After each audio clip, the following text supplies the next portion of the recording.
Hey, well, welcome to the channel. It's Saturday. It's about, it's probably about 9:30, 10 o'clock in the morning. I thought I'd come up and make one last video before we head off south to the beach. And it's really busy up here. A lot of traffic and a lot of people moving around. I came up yesterday and made one, and I got back home and found out I had the camera set on warp speed, and it just didn't work out. But a couple of things. The mask mandate has been rescinded. Hello, how you doing? Hey. The mask mandate's been rescinded as of day before yesterday, and come July 1st, the Thailand pass will be gone. The only thing that's going to be required is you're going to have to be vaccinated or have a PCT test done before you come, or a professional ATK test. So I think Chiang Mai is going to open up, and we're going to see a lot more tourists coming in, and which is good. And we're going to walk down this way today. I've got a little story I wanted to tell you about something that happened back in about 2004. And a lot of people ask me, you know, how Lek and I met, and I don't have any bones about it. You know, we met over the internet, and I came over here, and we fell in love and got married and all that stuff. And I'm going to leave a link to the video where I explain that a little bit better up in the left or right hand corner. I can't remember which one it is, but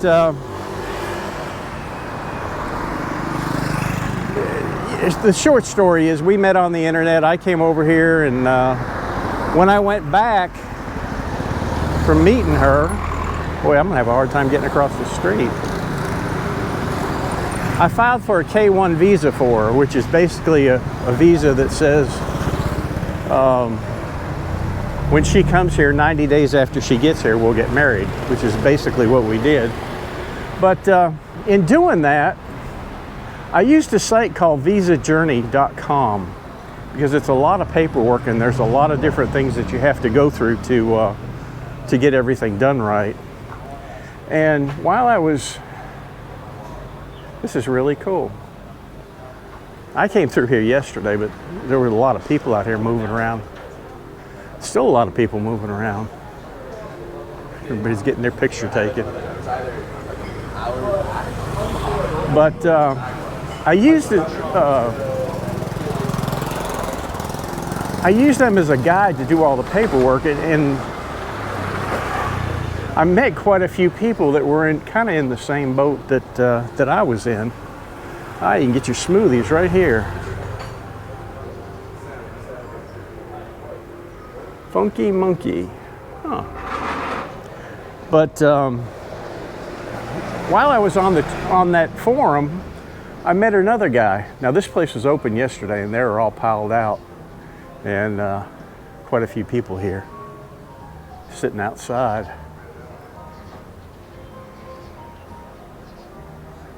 But I met one guy from Nashville, and he was about 30, 35. I can't remember his exact age, and he had been talking to a girl from Buriram, and he had been talking to her for about 6 months. He'd get off of work, and you know, by the time he got settled in, you know, it was morning here, and he'd chat with her online, and hello, you know, and they kind of had a little romance going there, and you know, he was pretty serious, which, you know, that's cool. And you know, we went on to exchange kind of ideas and different things, and he had the kind of the same idea that I had. You know, my intentions were to come over here and just surprise Lek at her counter at the mall that she worked at. Until I started checking to see how many malls were actually there in Bangkok, I pretty much figured out that was a lost cause. But she lived in a small village somewhere down around Buriram, and he knew what time she'd be online, and they talked quite a bit. And he actually knew the how you guys doing? And he knew the internet cafe that she used, because back then, you know, we didn't have Wi-Fi at home. You know, everything was still dial-up, and what they would do, this girl would do the same thing Lek would do. When she got off of work, she'd have to walk back home, and she'd pass an internet cafe, and she'd stop in and use the internet cafe to talk to me. And video webcams then were, you know, they were kind of hit and miss. Some people had them, some people didn't. But anyway, his big idea was he was going to go over and surprise her. And he was going to fly into Bangkok and take a bus down to Buriram and then get in the internet cafe before she got there. Because, you know, they talked the same time every day, and he pretty much knew when she would be there. And to me, you know, I thought it was a pretty cool idea. You know, the guy made a lot of plans and had everything pretty much figured out. Now we'll walk in here a little bit. I have walked down there, but I've not walked this before. But it doesn't look like I'd be able to get all the way through. You can rent that place if you want it.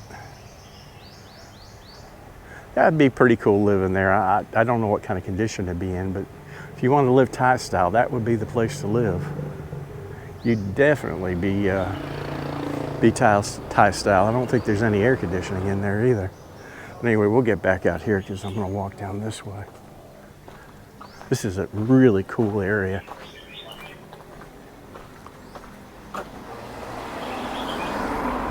So anyway, when the time comes, he books his flight, and he's real secretive. He doesn't tell her, and doesn't let on that he's coming, and jumps on a plane. And I'm talking to him, you know, back then we used Microsoft, I forgot exactly what they called the program, and we used Yahoo as well. And that's when Yahoo had a chat service. I mean, that's what I used to talk to Lek with. But, and I pretty much kept in contact with him through that. And so he gets to Buriram, and he finds the internet cafe she's using outside of her village. I think what she used to do, she used to ride a bicycle from her village to the cafe. And he's got his hat on, his sunglasses, and picks up a spot in the back of the room there. Hello again. How you doing? Good. Saw him yesterday. They were all sitting out there drinking whiskey. But they were a lot more talkative. Then there was 2 or 3 of them. They were trying to talk politics with me. Hello. And, but anyway, he gets set up, and he's in the back, and sure enough, she rides up on her bicycle, and he can see her because he's sitting in the back, but there were like 4 or 5 rows of computers there. And she'd get in one that was facing the window. So actually her back was turned to where he was sitting. He made a video of it, which I watched. And gets online, and he's talking with her, you know, talks to her for a few minutes, and tells her he's got to go to the bathroom. He kind of excuses himself. He gets up from his chair, and he walks up behind her, And the whole time he's got the video camera running. He looks at her computer screen, and she's got like 6 windows open across the screen, and she's going from screen to screen to screen, talking to different people, and most of them were guys. And he saw this, and it just kind of freaked him out. He shut the camera off then, and I didn't have any more contact with him till he got back in the States. And basically what he told me is, you know, he spent a week with her there, and when he saw that, it kind of broke his heart, and it kind of broke his spirits of, you know, his plans and what they had actually talked about. You know, the plans where he was going to come over and meet her and then come back and do a K-1 visa, because it's one of the requirements. Now, I'm going to stop here. This is a really great place to eat called the Hideout. They have excellent breakfast. And I thought they had closed down. They did close down during COVID, but it looks like they're opened up again. And we're going to go down here to this street and make a right. But in talking to him, he felt like, you know, she was just not really truthful with him, and that she was just kind of fishing for a foreigner. And at the time, you know, I kind of felt the same way. And, you know, like I said, I'd been over here once, and I'd been in the internet cafes, and I'd seen all the girls in there talking on the computers, but I really didn't pay that much attention to it. You know, I just went in and, hello, did my business, and this place is open now too. I came by here yesterday, and she talked to me for a little while. But, you know, when he explained it to me, and with what I knew then, you know, I was kind of in agreement with him that he was better off moving along. And I gave him bad information. Now I have. You know, I know now that I did, because, and I talked to Lek about this the other day, and basically, these girls will talk to guys, and they may talk to, you know, maybe 15, 20, 30 of them, but none of them ever come. And in this particular guy's situation, he just broke off contact with her. He came back to the States and he never contacted her again and blocked her, which to me, you know, I look at it now and it probably broke the girl's heart. Whoa. He's on a good chain. Okay. Oh, I believe he'd have my leg. But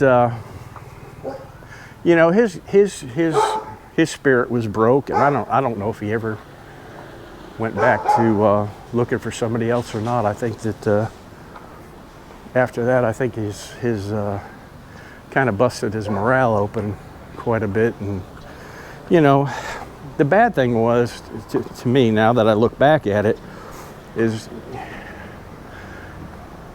he probably could have worked it out with her, and had he known, you know, the things that I know today, it wouldn't be so bad. I mean, these girls do it because they've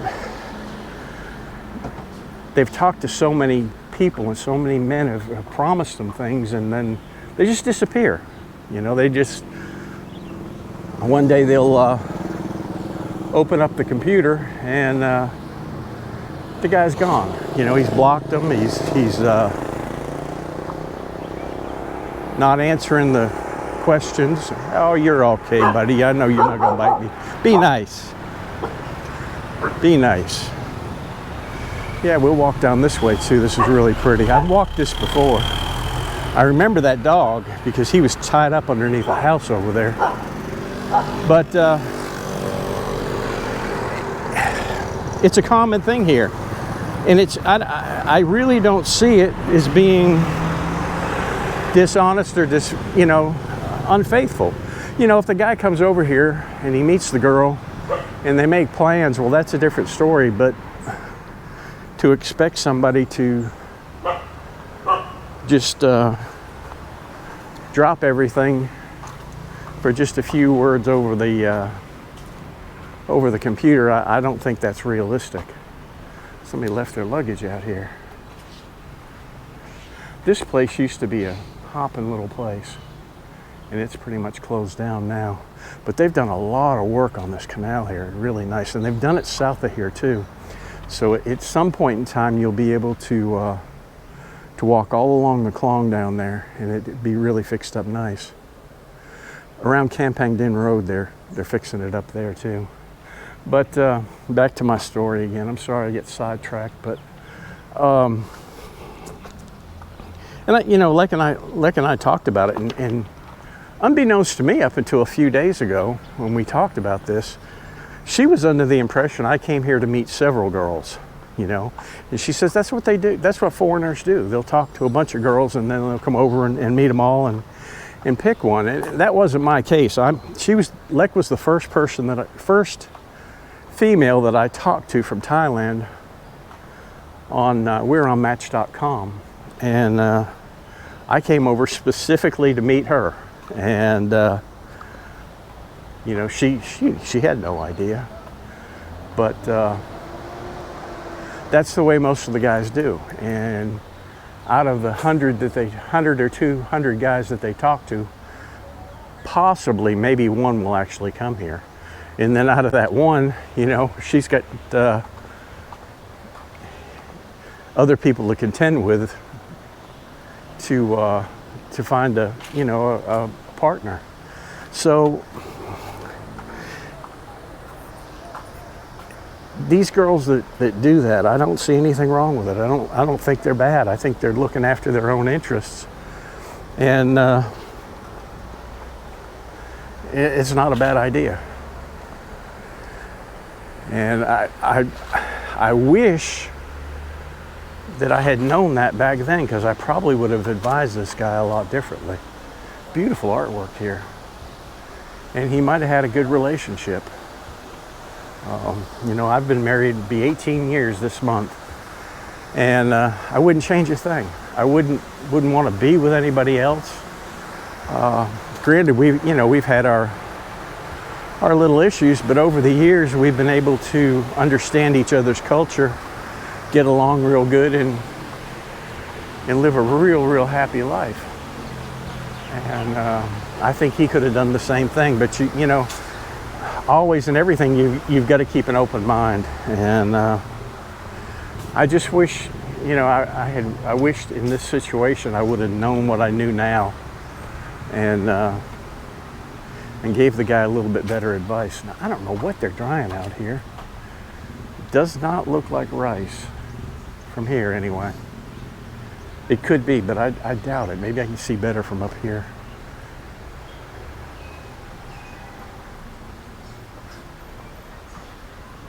The water in here is really rank. I can't tell what that is. It might be rice, but it doesn't have the appearance of what rice usually looks like. And we're so up into the city, I don't know of any rice fields around here. It doesn't. It's something else. I don't really want to jump over the fence there to find out. Huh. Interesting. Don't know what that is. But, it just... always keep an open mind. We live in a society that is a lot different from what other people live in, and we don't have we as foreigners sometimes don't understand the reasons why, but I hate it, but I think that guy missed a good chance to meet somebody that he would have been very happy with. And I'm sure she was brokenhearted when he left and never contacted her again. And I'm sure he was pretty sad because he had spent all that money and basically found out, it was for nothing. It wasn't really for nothing. He got to come over to Thailand and have a decent vacation. Now somebody has got a good setup right there. That is cool. Those things are comfortable, believe it or not. They don't look comfortable, but they are. I'm gonna walk up here to this road, and then I'm probably gonna call it a day. It's starting to get hot. This is really pretty. Now I think there's a walk on the other side of this road as well. Yeah, this is probably left up from loikatong, because they come down here and put their loikatongs in the river, or in the klong. Let's see if I can get out on this thing and see underneath the bridge. Yeah, they got their boats parked there. I don't know how far it goes. I think that I'll leave this this little trip for another day. Pretty cool. Well, I'm going to head back to the car, and I'm meeting another subscriber and her two sons from Colorado for lunch, and I've been helping them for about the last month make plans and helped them out with ideas of things to do and how to get around up here. So I'm gonna have lunch with them, and then I'm gonna go back to the house and relax. You'll probably be seeing this video about the time I'm laying on the beach somewhere, and I'm gonna try to make some videos down there if I can. Like I said, I don't have a laptop, and the only thing I can do is do them off of my phone, and the GoPro and the phone don't work in harmony very well, so we'll see what happens. But anyway, I appreciate y'all checking the channel out, and now is a good time to come to Thailand. In 2 or 3 months from now, it's going to start getting crowded. Right now is an excellent time. The weather's good. You know, we're in and out of rainy season. It's a good time to come, and I'd recommend coming now. You know, the hotels are still at reasonable prices, and pretty much Chiang Mai is just waiting for you. So I hope you all come. If you do, drop me a line. Leave me some comments below, and if you enjoy this kind of content, I've got some more stories coming up. You know, subscribe to the channel, and we'll see you on the next one. Bye-bye.